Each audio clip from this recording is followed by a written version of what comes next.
नमस्कार प्यारे विद्यार्थियों, महात्मा गांधी पीजी कॉलेज की ऑनलाइन कक्षाओं में आपका स्वागत है।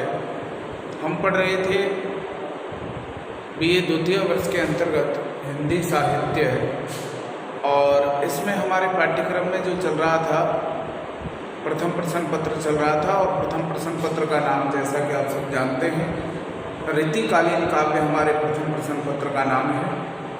इसमें हमने विगत कक्षा तक की अगर हम बात करें तो महाकवि भूषण के कुछ पदों को हम पढ़ चुके हैं। एक दो पद और इसमें इम्पोर्टेंट है, फिर इसके बाद हम आगे बढ़ेंगे। तो महाकवि भूषण की अगर हम चर्चा करें तो महाकवि भूषण रीतिकाल में एकमात्र वीर रस के कवि हैं और उन्होंने तत्कालीन परिवेश में महाराज छत्रपति शिवाजी और पन्ना के राजा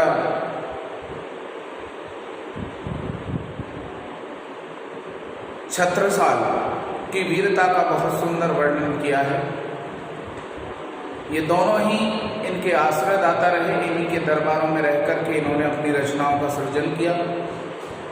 प्यारे विद्यार्थियों, कल हमने जो अंतिम पद पढ़ा था वो पढ़ा था महाकवि भूषण का। ऊंचे घोर मंदिर के अंदर रहने वाली ऊंचे घोर मंदिर के अंदर रहाती है, 3 बेर खाती थी वे 3 बेर खाती है।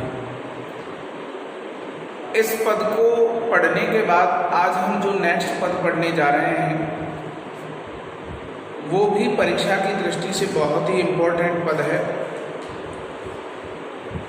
देखिए, पद है हमारा आपस की फूट हीते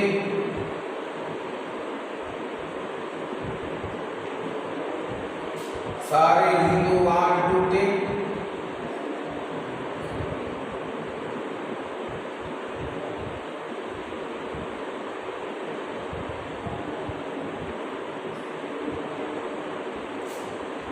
टूटो पुल रावण बनी कियाती करते,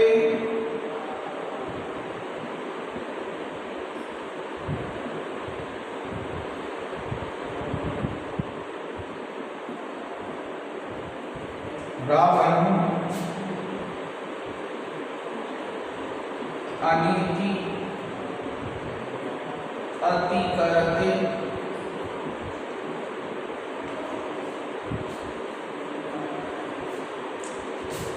बैठियो पाताल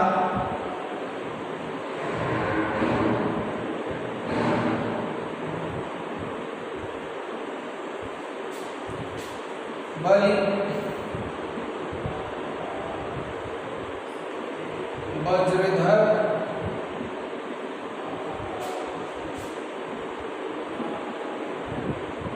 ईर्षाते,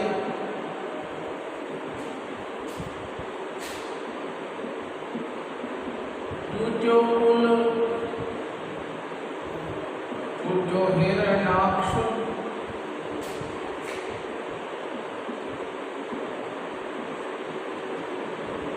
अभिमान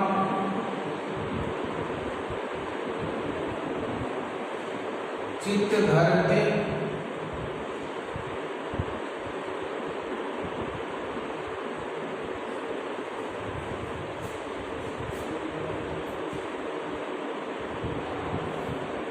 टूटो पुल टूटो शिशुपाल,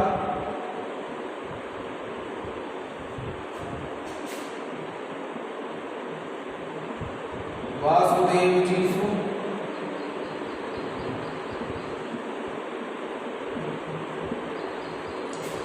बैर कर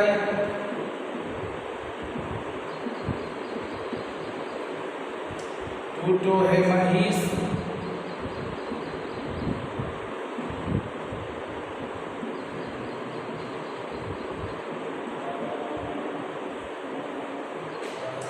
दैत्य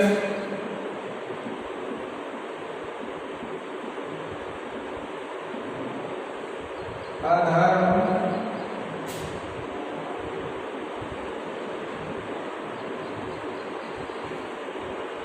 विचरते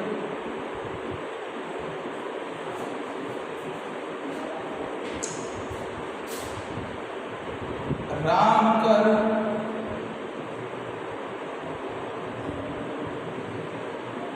छुवनते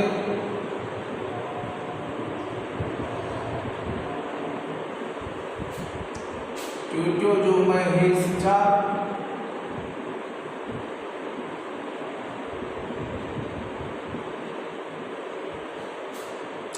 टूटी पाक सा हिसी विराज संग लहरते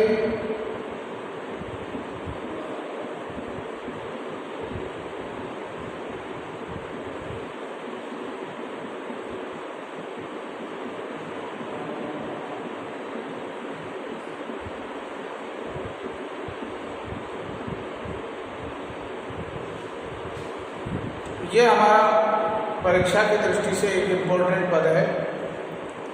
आइए इसकी चर्चा करते हैं। सबसे पहले हम इस पद को पढ़ें।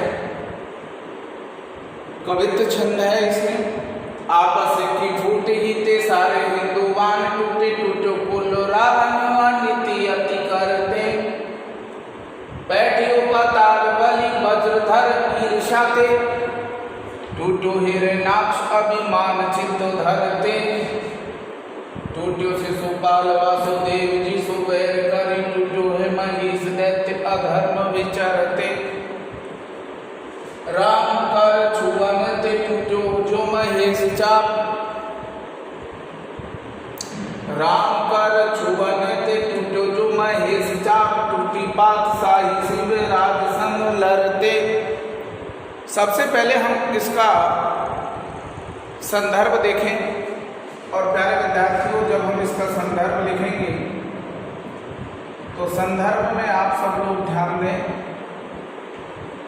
सबसे पहली बात, प्रस्तुत पद्यांश रीतिकाल की रीतिबद्ध काव्यधारा के प्रमुख कवि भूषण द्वारा रचित शिवा वामनी से उद्धृत है। ठीक है, ये भी शिवा वामनी से लिया गया है। फिर हम इसके बाद लिखेंगे प्रश्न। प्रस्तुत पद्यांश में कवि भूषण ने भारत से हिंदू राजाओं के राज्य के नष्ट हो जाने के कारणों को स्पष्ट किया है और उन कारणों को स्पष्ट करने के लिए कवि ने अनेक उदाहरणों को भी हमारे समक्ष रखा है। ठीक है, तो ये हो जाएगा इसका प्रसंग। फिर हम करेंगे व्याख्या। और व्याख्या में आप सब लोग ध्यान दें इसका अर्थ। आपस की फूटी ते सारे हिंदुवान टूटे। हिंदुवान का मतलब है हिंदू राजाओं के राज्य। आपस की फूटी थे यानी आपसी फूट के कारण ही। कवि भूषण जी कहते हैं कि भारत में हिंदू राजाओं में आपसी फूट थी, आपसी वैमनस्य था। इसी कारण से उन हिंदू राजाओं के राज्य नष्ट हो गए। ठीक उसी प्रकार जिस प्रकार अत्यधिक अन्याय का, अनीति मतलब अन्याय, ठीक उसी प्रकार जिस प्रकार अत्यधिक अन्यायपूर्ण आचरण करने के कारण रावण के कुल का, वंश का विनाश हो गया। दोबारा सुनिए। आपस की फूट ही ते सारे हिंदुवान टूटे टूटे कुल रावण नीति अति करते।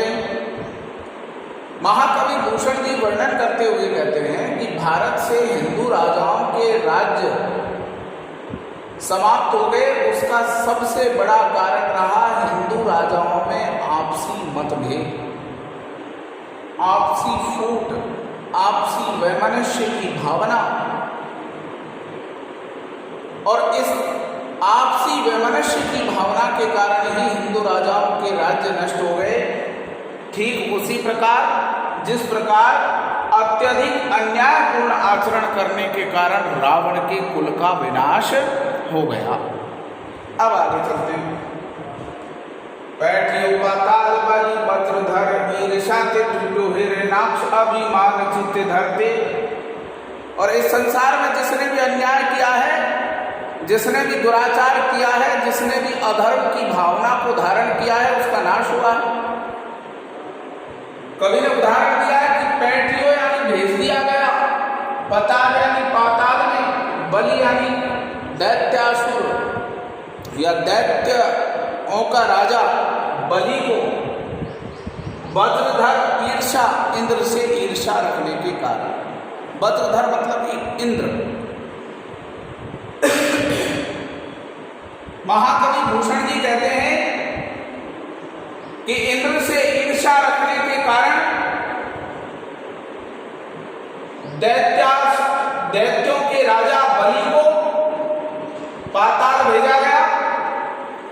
टूटो हिरण्याक्ष अभिमान चित्त धरते, और अत्यधिक घमंड अहंकार धारण करने के कारण हिरण्याकश्यप दैत्य, हिरण्याकश्यप जो है उसका भी विनाश हो गया। टूटो शिशुपाल वासुदेव जी सुबैर कर, और शिशुपाल चेदी नरेश, चेदी राज्य का राजा जो शिशुपाल था, श्री कृष्ण से अत्यधिक ईर्ष्या रखने के कारण उसका भी विनाश हो गया। श्री कृष्ण से अत्यधिक शत्रुता की भावना रखने के कारण उसका भी विनाश हो गया। टूटो है महिष दैत्य अधर्म विचरते, और महिषासुर नामक जो राक्षस है उसने बहुत अधिक अधर्म का आचरण किया, इस कारण से उसका भी विनाश हो गया। राम कर छुअन ते टूटो जो महेश जा, टूटी पात साई शिव राज संग लड़ते। महाकवि भूषण जी शिवाजी की वीरता का वर्णन करते हुए कहते हैं कि जिस प्रकार राम जी के स्पर्श करने मात्र से, राम जी के हाथ का स्पर्श करने मात्र से भगवान शिव का जो धनुष है वो टूट गया, ठीक उसी प्रकार छत्रपति महाराज शिवाजी के साथ लड़ते हुए अनेक मुगल बादशाहों की बादशाहत नष्ट हो गई। दोबारा सुनिए। आपस में फूट ही ते सारे हिंदुआन, टूटे टूटे कुल रावण नीति अति करते। बैठियो पाताल बलि वज्रधर ईर्षा ते, टूटो हिरण्याक्ष अभिमान चित्त धरते। टूटो शिशुपाल वासुदेव जी सुबैर करी, टूटो है महिष दैत्य अधर्म विचरते। राम कर छुअन ते टूटो जो महेश चाप, टूटी पातशाही शिव राज संग लड़ते। कवि भूषण जी वर्णन करते हुए कहते हैं कि हिंदू राजाओं में आपसी फूट, आपसी वैचारिक मतभेद, आपसी वैमनस्य के कारण उनके राज्यों का नाश हो गया। ठीक उसी प्रकार जिस प्रकार अत्यधिक अन्यायपूर्ण आचरण करने के कारण रावण के कुल का विनाश हो गया। दैत्यों के राजा बलि ने इंद्र से ईर्ष्या की, इस कारण उसे पाताल जाना पड़ा। हिरण्याकश्यप ने अपने मन में अत्यधिक अहंकार धारण कर लिया, इसलिए उसका विनाश हो गया। चेदी राज्य के राजा शिशुपाल ने भगवान श्री कृष्ण से शत्रुता का भाव रखा, इसलिए उसका भी विनाश हो गया। और दैत्यराज महिषासुर ने बहुत अधिक अधर्म का आचरण किया, इस कारण से उसका भी विनाश हो गया। महाकवि भूषण जी कहते हैं कि जिस प्रकार भगवान श्री राम के हाथों का स्पर्श मात्र करने से भगवान शिव का धनुष टूट गया, ठीक उसी प्रकार महाराज छत्रपति शिवाजी के साथ लड़ते हुए अनेक मुगल बादशाहों की बादशाहत समाप्त हो गई। ठीक है, विशेष लिखेंगे। पद्यांश की भाषा सरल एवं ओजमयी है। नंबर 2 ब्रजभाषा है, छंद कवित्व है, रस वीर है, गुण ओज है, रीति बॉडी है। अब अलंकार की बात करें तो अलंकार में अनुप्रास, उदाहरण और दृष्टांत अलंकार से उपयोग हुआ है। इन अलंकारों का इसमें मुख्य रूप से प्रयोग देखने को मिलता है। और अंत में एक लाइन लिख सकते हैं कि कवि भूषण ने अनेक पौराणिक उदाहरणों के माध्यम से इस बात को स्पष्ट करने का प्रयास किया है कि संसार में जो भी प्रकृति के अनुरूप आचरण नहीं करता है उसका विनाश हो जाता है। ठीक है, स्क्रीनशॉट ले लीजिए। नेक्स्ट पद की ओर आगे बढ़ते हैं हम।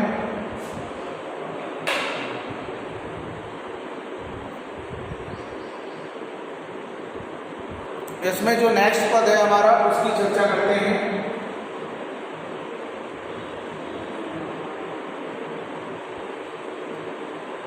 अति सौंदर्यवारी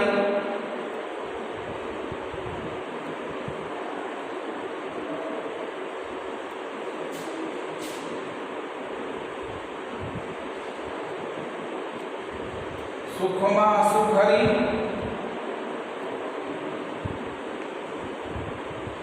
मुख ऊपर आए रही अलखें,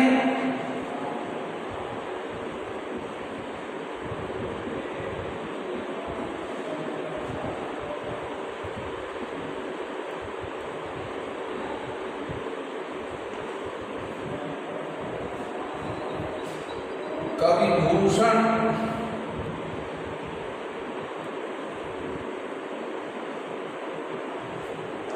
अंग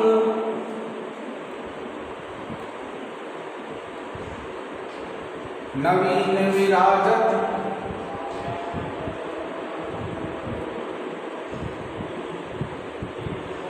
मोतिन माल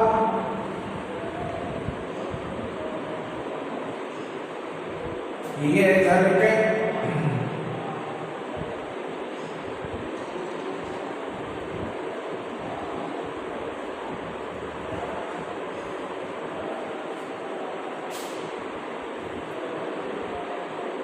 उन दोन की मनसा मन की मनसा मनसी नित होत नहीं ललना ललने,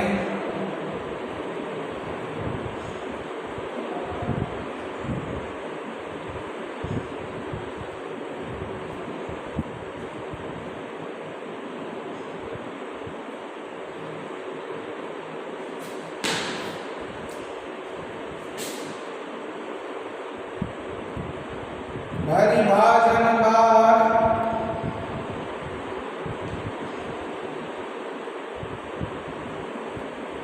जात मन मुसुफानी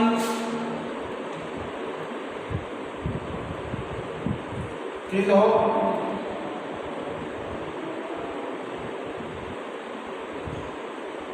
छवि की झलक है।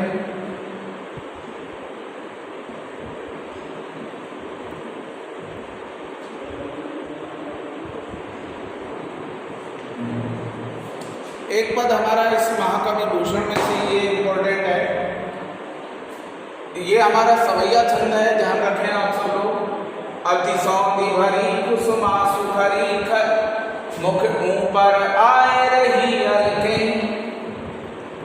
कवि भूषण अंग नवीन विराजत मोतिन माल ही है झलके, उन दोन की मनसा मनसी नित होत नहीं ललना ललके, भरी भाजन बाहर जात मनो मुस्कान की धो छवि की छलके। ध्यान रखें ये जो पद है इनका श्रृंगार वर्णन से संबंधित है। किससे संबंधित है? श्रृंगार वर्णन से संबंधित है। इसमें कवि ने नायिका के सौंदर्य का बहुत सुंदर वर्णन किया है। तो सबसे पहले हम संदर्भ लिखेंगे और संदर्भ में आप लोगों को जो लिखना है वो लिखना है प्रस्तुत पद्यांश रीतिकाल की रीतिबद्ध काव्यधारा के प्रमुख कवि भूषण द्वारा रचित श्रृंगार वर्णन से संबंधित है, भूषण द्वारा रचित है तथा श्रृंगार वर्णन से संबंधित है।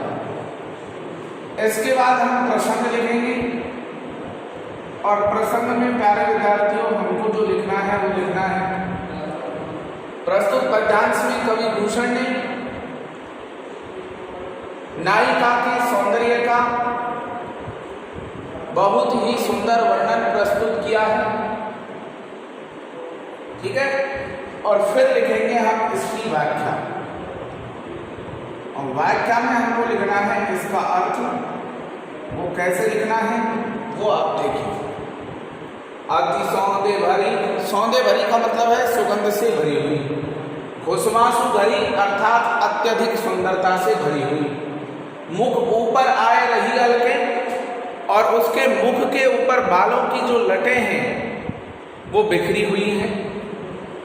कवि भूषण अंग नवीन विराजत और उसके यौवन से परिपूर्ण जो अंग हैं उन पर आभूषण सुशोभित है, विराजमान है तथा उसने अपने गले पर मोतियों की माला धारण कर रखी है। कवि भूषण जी कहते हैं कि जो भी उस नायक और नायिका को देखता है तो उसे देखने के बाद जो नवविवाहित युवतियां हैं उनके मन में उनके जैसे प्रेम में तल्लीन हो जाने की इच्छा व्यक्त होती है, लालसा उत्पन्न होती है। भरी भाजन बाहर जाते मनो मुस्कानी की लोचन की छलकें। कवि भूषण जी कहते हैं कि जब वह सुंदरता से परिपूर्ण नायिका मुस्कुराती है, मंद मंद हंसती है तो ऐसा प्रतीत होता है मानो उसके शरीर रूपी बर्तन से उसकी सौंदर्यता समा नहीं रही है। इस कारण से वह मुस्कान के रूप में बाहर फैल रही है। भाजन मतलब बर्तन।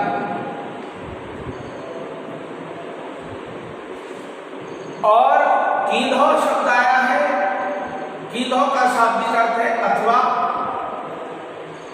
और अथवा कीधौ की ये शब्द जहां आते हैं वहां हमारा अलंकार होता है संदेह अलंकार।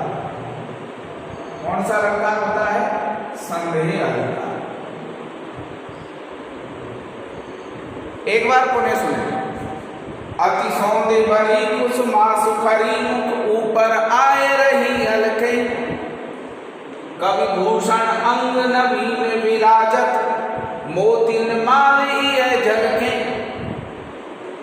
महाकवि भूषण जी नायिका के सौंदर्य का वर्णन करते हुए कहते हैं कि नायिका पूर्ण रूप से सुंदरता से भरी हुई है, परिपूर्ण है, उसके शरीर से मादक सुगंध प्रवाहित हो रही है तथा उसके मुख पर उसके केशों की लटें या बालों की लटें बिखरी हुई है।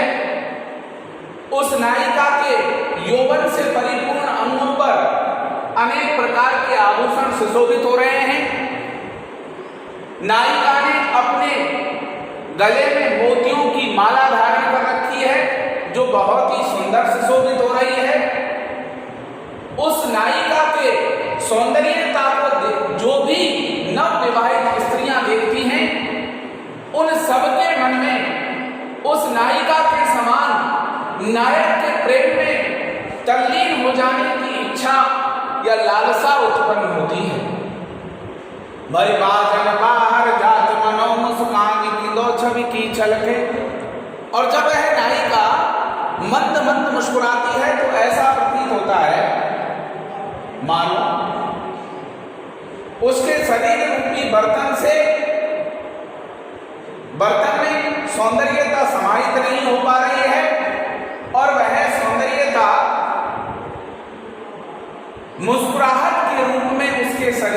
बाहर, शरीर रूपी बर्तन से बाहर बिखर रही हो। ठीक है, ये हो जाएगी इसकी व्याख्या। विशेष की अगर हम बात करें तो पद्यांश की भाषा सरल एवं भावपूर्ण है। पहला पद ये लिखेंगे, दूसरा हम लिखेंगे इसमें कवि ने नायिका के सौंदर्य का बहुत सुंदर वर्णन किया है। तीसरा हम लिखेंगे इसकी भाषा ब्रज है, इसमें छंद सवैया है, इसमें रस श्रृंगार है, इसमें गुण माधुर्य है,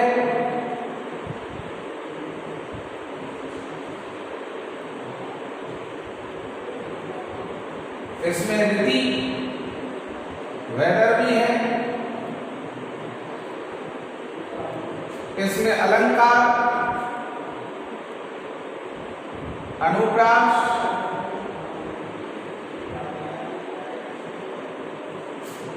संदेह और उत्प्रेक्षा, ये तीन अलंकार मुख्य रूप से इसमें देखने को मिलते हैं। यहां तक की बात आपको समझ में आई होगी। इसके साथ हमारे महाकवि भूषण के जो भी परीक्षा की दृष्टि से इंपॉर्टेंट पद हैं वो पूरे होते हैं। अब हम आगे बढ़ेंगे नेक्स्ट कवि की ओर, तब तक आप इसका स्क्रीनशॉट लीजिए।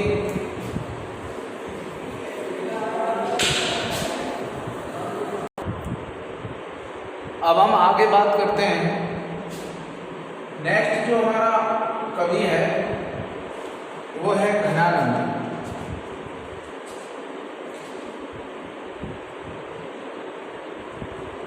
पांच नंबर कवि का नाम है घनानंद।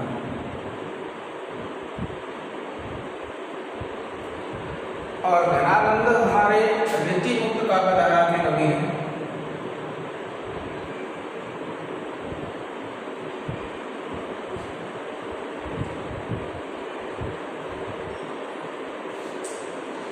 इस रीति मुक्त काव्यधारा को ही हम एक अन्य नाम से भी जानते हैं और वो है स्वच्छंद काव्यधारा।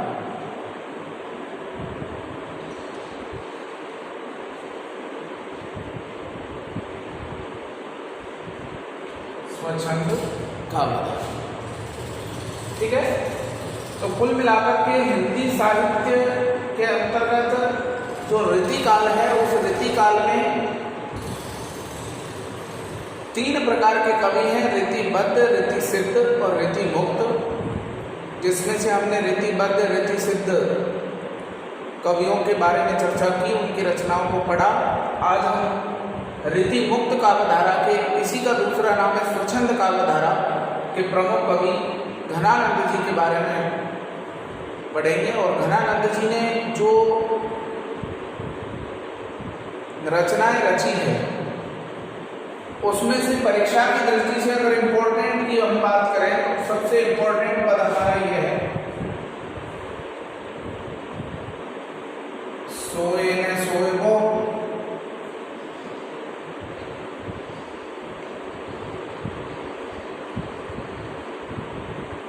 जागे ने जाग,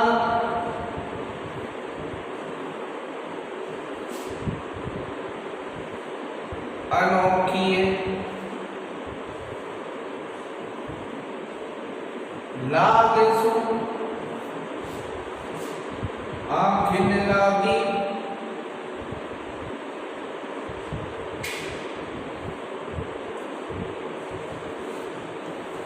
देखत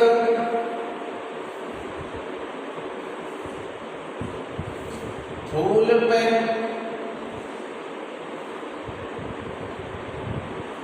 फूल भरी है, सूल रहे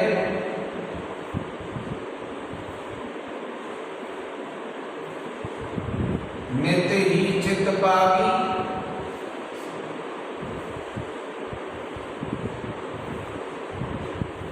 चेतक जान सजीवनी मूरत,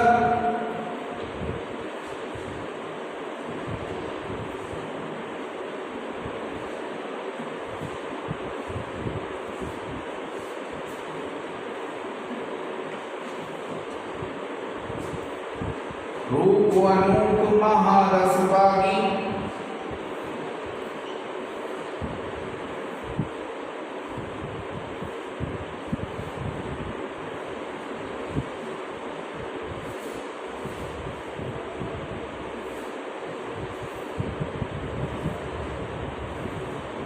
कौन वियोग दशा घन आनंद।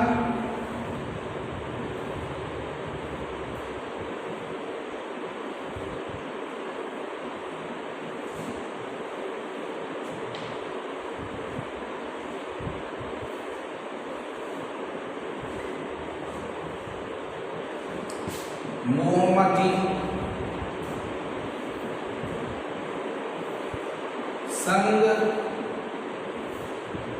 रहे अति खामी।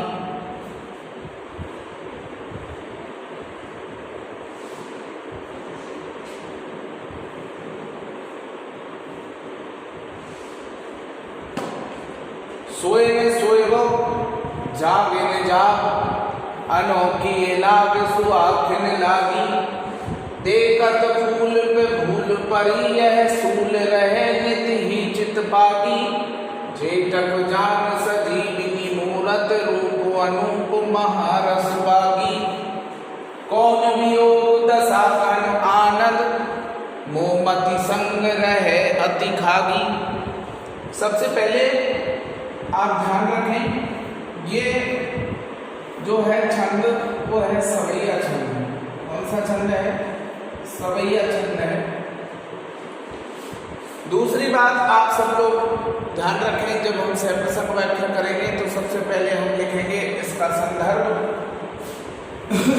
और संदर्भ में आपको लिखना है प्रस्तुत पद्यांश रीतिकाल की रीति मुक्त काव्यधारा के सर्वश्रेष्ठ कवि घनानंद द्वारा रचित घनानंद कवित्व से उद्धृत है। कहाँ से उद्धृत है? घनानंद कवित्व से उद्धृत है। फिर इसके बाद लिखेंगे हम प्रसंग। प्रस्तुत पद्यांश में कवि घनानंद ने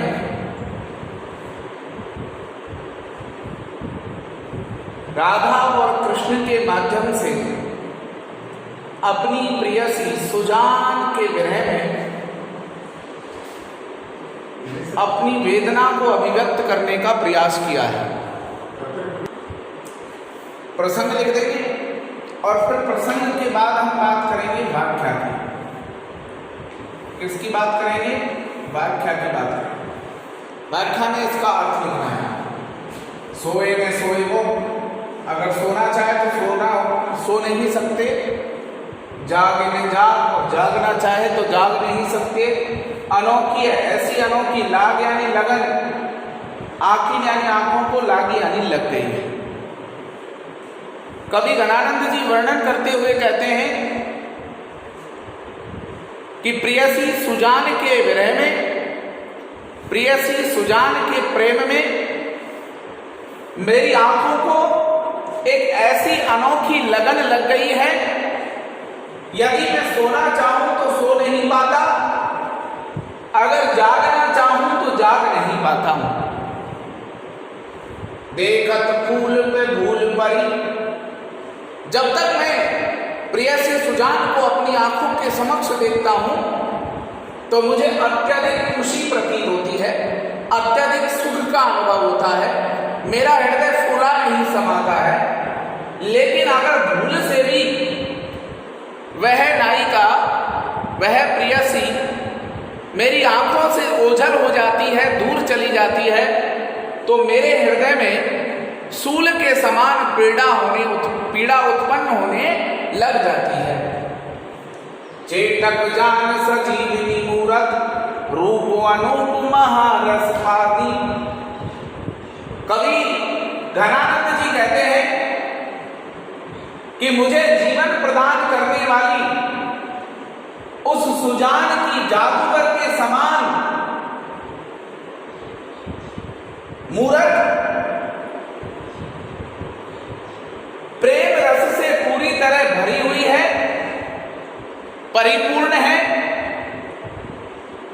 कौन वियोग दशा घन आनंद,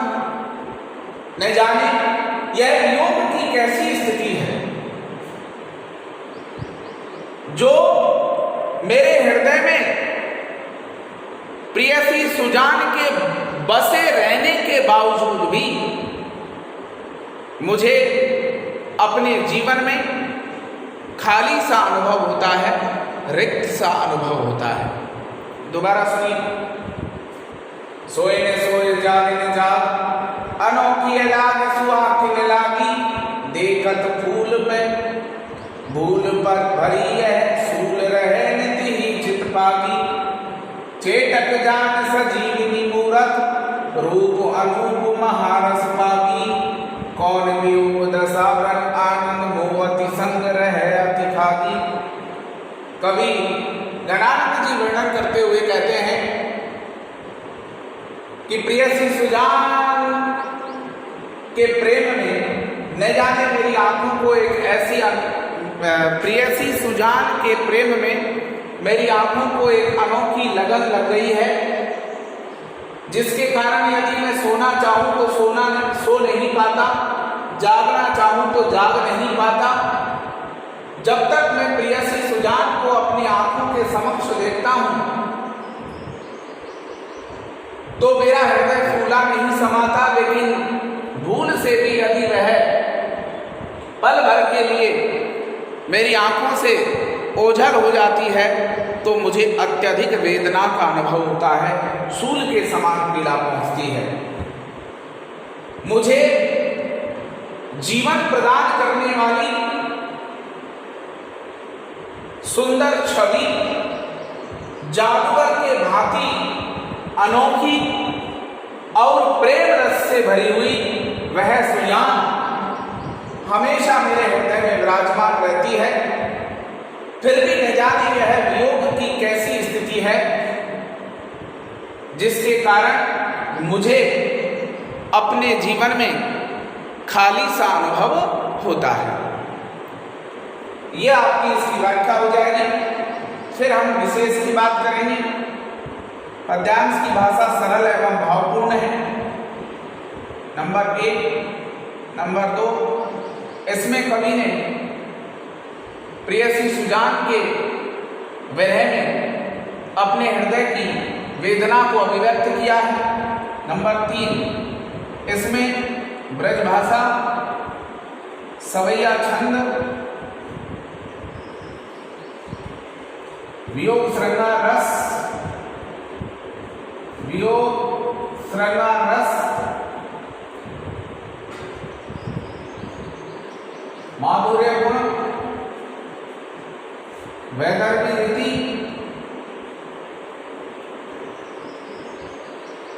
के साथ साथ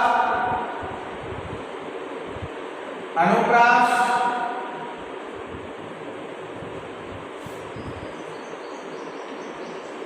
उपमा